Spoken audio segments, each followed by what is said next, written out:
Hello, everybody, and welcome to Romancefull's Tarot. I'm about to begin here with a reading. Now, this reading is a reading for the 16th of November 2020, and it is a general reading, so it might not resonate with everybody. So it's really important that you take whatever resonates with you and you leave the rest of it aside. If ever, though, you do have any questions you would like to inquire maybe about having your own personal reading, romancefulltarot@gmail.com. If you do enjoy the channel and you have not yet subscribed, please do take a brief moment of your time to click the subscribe button. And that being said, let's get right on to the little intro, if you want, to the reading, and then we're going to get right to the messages. So that being said, for those of you who are used to me, you already know, but for the new viewers, this is a reading. Now I channel pre-record because it's too long. It takes too long to channel and it takes too much concentration. So I have already channeled the universe to come and give you, my dear friend Scorpio, 3 different messages. The messages that are going to be given by the universe today are messages of true love viewed by the universe. What is true love viewed by the universe? It is, we all want to be loved, we all want to love, and we all want to be loved. This is about bringing the joy of love and romance into your life. It's about learning about how and what you truly need in relationships, what you long for, how to attract it into your life so you can become more emotionally and spiritually fulfilled. Now, that being said, most people, what do we want? What do we crave for? Love, romance, and, a great relationship at some point in our lives. Not all the way through, but at some point in our lives, we want the best relationship ever, right? Now, the desire it's natural, it's beautiful, and it does have its seasons. Now, we often find that the search for a partner and our experiences of relationships, they're difficult. They can be really disappointing, and they're raising more questions and issues than we had before, and we keep going around into the same cycle. Now, by accessing the wisdom of the universe, what we're doing here is we're going to go with these beautiful messages. We're going to connect to a deeper level of your own truth, of your own knowing. For what? To resolve issues. To resolve issues that continue to bother you and that you keep on stepping on, that bothers you, into the path of your joy, the path of your life, of your relationships. And you know what? Often the solutions, they're so simple, and your heart is going to recognize its own truth. So we need to be open, we need to encourage, we need to embrace this wisdom coming from the universe, and we need to make our own version of it. So whatever I'm going to give you as message coming from the universe, you translate it to a version that is acceptable for you, okay? There's no right, there's no wrong way to be, or there's no right or there's no wrong way to love or to be loved. The best way your heart is going to know, it's going to guide you to listen to your inner knowing of your intuition. So let's go find what your true love is viewed by the universe, and let's begin this beautiful reading. So we're going to be speaking about commitment, intimacy, and soulmates. Let's begin with commitment. Now, commitment. A healthy commitment is the unshakable bedrock of what? Of a loving, secure relationship. Now, when you truly commit to being in a loving relationship, you actually create another living entity. There's you, there's your partner, and then there's the relationship. So you're at 3.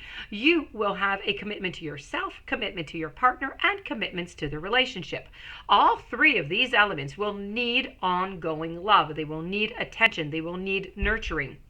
Naturally, it's really important to consider what you are committing to yourself. And it's very, I have to say, imperative to commit to loving the person as they appear to you in the present moment. Not how you think they should be after you knock them into shape and you modify them and you do whatever it is that you want to do. That is not the whole plan. It is vital that you see through these delusions, as well as the temptation to diminish the potentially stressful habits or the circumstances that are surrounding your relationship. In an existing relationship beset by problems, it is important to commit to your own health and your well-being first. Once you are feeling more balanced, you will have more positive energy to share, and commitments can be a prison or the key to freedom and great personal growth. So you have received this message by the universe today because your angels and your guides are reminding you to commit, or maybe to recommit. To have your own happiness, to own your own happiness before you begin a new relationship or attempt to revive one that you are currently involved in. True commitment is not about trying to get more from the other person or signing any contracts of any legal threat. No, the unhealthy commitments of trying to change or rescue somebody, they become draining. They become an obligation. Nobody is truly happy. When you're ready to commit to your life and who you need to be, an appropriate love match is going to appear with a commitment that is equal to your own. Very, very important, okay? So now we're going to move on over to the following message, and then we're going to be speaking about intimacy.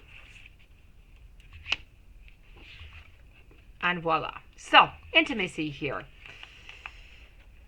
Let's begin with true intimacy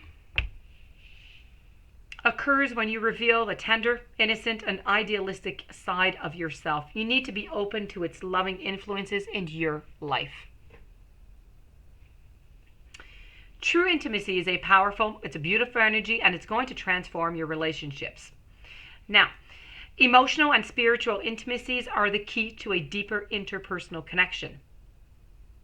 In recent years, intimacy between friends and partners has kind of been replaced by sharing of emotional and spiritual wounds, but the angels and the guides say that your potential of existing partner is not meant to be your healer, and they're not meant to be your therapist neither.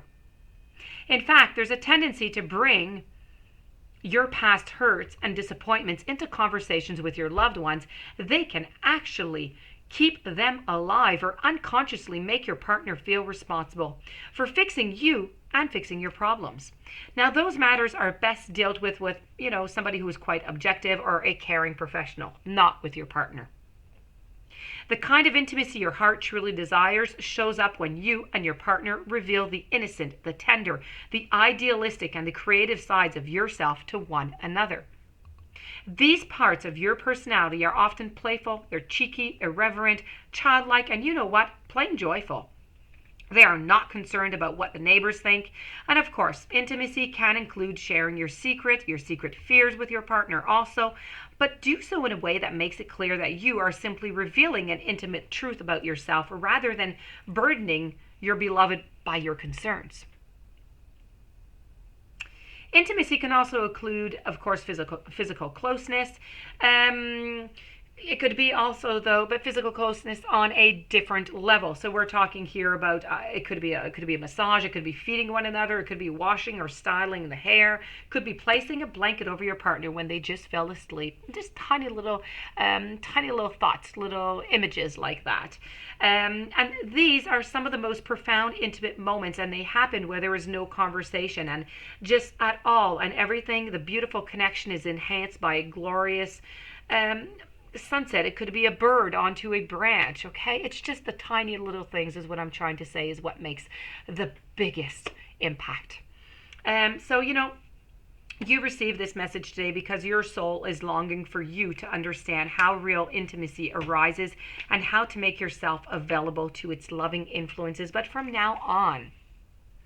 And now we're going to finish with the card here, which I know everybody always loves, or anyways, mostly. We're going to be talking here about soulmates.